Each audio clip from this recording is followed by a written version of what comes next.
आपको make in India का वो शेर याद होगा जिसका लोकसभा में राहुल गांधी ने मजाक उड़ाया था और दावा किया था कि मेक इन इंडिया कामयाब हो ही नहीं सकता। आज वो बयान सबको फिर सुनना चाहिए क्योंकि हमारे शेर की गर्जना दुनिया भर में गूंजने लगी है। मेक इन इंडिया का बब्बर शेर तैयार किया, काले रंग का बब्बर शेर, उसके अंदर देखो तो घड़ी जैसा चलता है वो।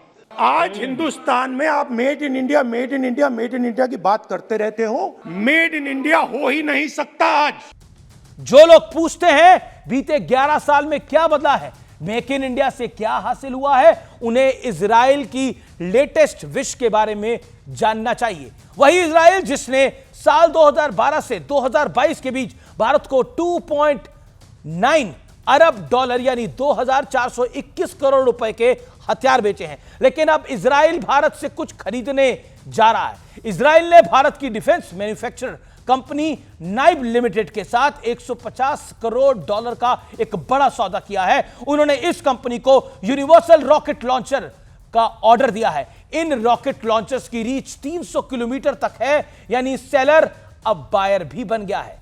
यह डील मेक इन इंडिया की सक्सेस स्टोरी सुना रही है। वैसे देखा जाए तो राहुल गांधी ने वही कहा जो उनके दौर की पॉलिसी थी। बॉर्डर पर इंफ्रास्ट्रक्चर ना बनाना सबसे अच्छा डिफेंस माना जाता था। तोप खरीदो तो बोफर्स की तरह खरीदो, हेलीकॉप्टर खरीदो तो ऑगस्टा वेस्टलैंड वाले हेलीकॉप्टर खरीदो, स्पेक्ट्रम 2G की तरह बांटो, गेम्स इवेंट हो बड़ा 2010 वाला तो कॉमनवेल्थ की तरह कराओ, समझौता करो तो ऐसा करो जैसा चीन की कम्युनिस्ट पार्टी और कांग्रेस के बीच हुआ था, जिसका और छोर आज तक किसी को आता पता नहीं है। यह सोच रखने वालों के लिए तो make in India wastage of time है। लेकिन आत्मनिर्भर भारत की ताकत क्या है जानते हैं? इसकी ताकत यह है कि अब भारत तेजस के बाद एडवांस्ड मीडियम कॉम्बैट जेट बनाने की तरफ अपना कदम बढ़ा चुका है। यानी स्टील्थ फाइटर जेट कैटेगरी की 5th जनरेशन वाले लड़ाकू विमान 2035 तक इंडियन एयरफोर्स में शामिल करने का बड़ा टारगेट है। खास बात यह है कि इस जेट को इंजन समेत पूरी तरह से भारत में ही बनाया जाएगा।